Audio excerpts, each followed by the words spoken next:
द्रौपदी के साथ पांडव वनवास के अंतिम वर्ष अज्ञातवास के समय में वेश तथा नाम बदलकर राजा विराट के यहाँ रहते थे।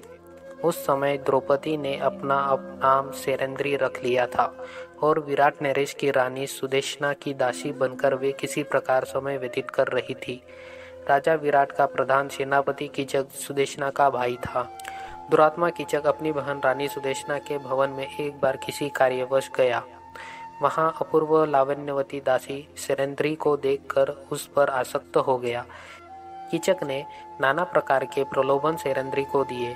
सेरेंद्री ने उसे समझाया, मैं पतिव्रता हूँ, अपने पति के अतिरिक्त किसी पुरुष की कभी कामना नहीं करती, तुम अपना पापपूर्ण विचार त्याग दो। लेकिन कामाध्य कीचक ने उसकी बातों पर ध्यान नहीं दिया। उसने अपनी बहन सुदेशना को भी तैयार कर लिया। वे सेरेंद्री को उसके भवन में भेजेंगी।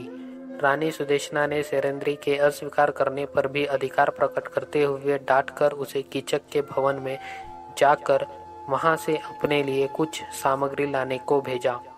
सेरेंद्री जब कीचक के भवन में पहुंची तब वह दुष्ट उसके साथ बल प्रयोग करने पर उतारू हो गया।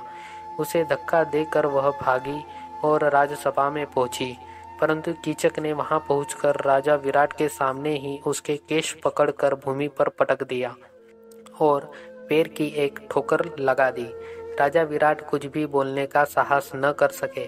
सेरेंद्री बनी द्रौपदी ने देख लिया कि इस दुरात्मा से विराट उसकी रक्षा नहीं कर सकते। कीचक और भी दुष्ट हो गया था।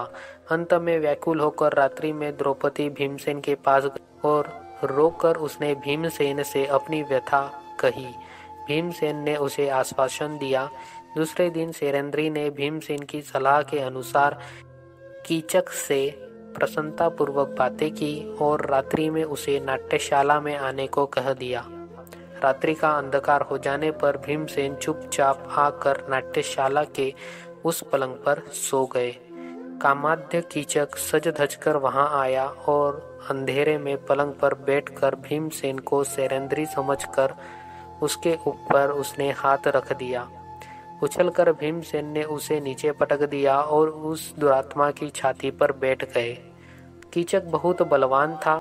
भीमसेन से वह भिड़ गया। दोनों में मल्लयुद्ध होने लगा, किंतु भीमसेन ने उसे शीघ्र ही पछाड़ दिया और उसका गला घोंटकर उसे मार डाला। दोस्तों, ये थी कहानी दुरात्मा की कि कैसे उसने काम वासना के चलते अपनी मौत को ही गले लगा लिया। तो दोस्तों, अगर आपको ये कहानी पसंद आई हो तो जल्दी से इस वीडियो को लाइक कीजिएगा और चैनल को सब्सक्राइब जरूर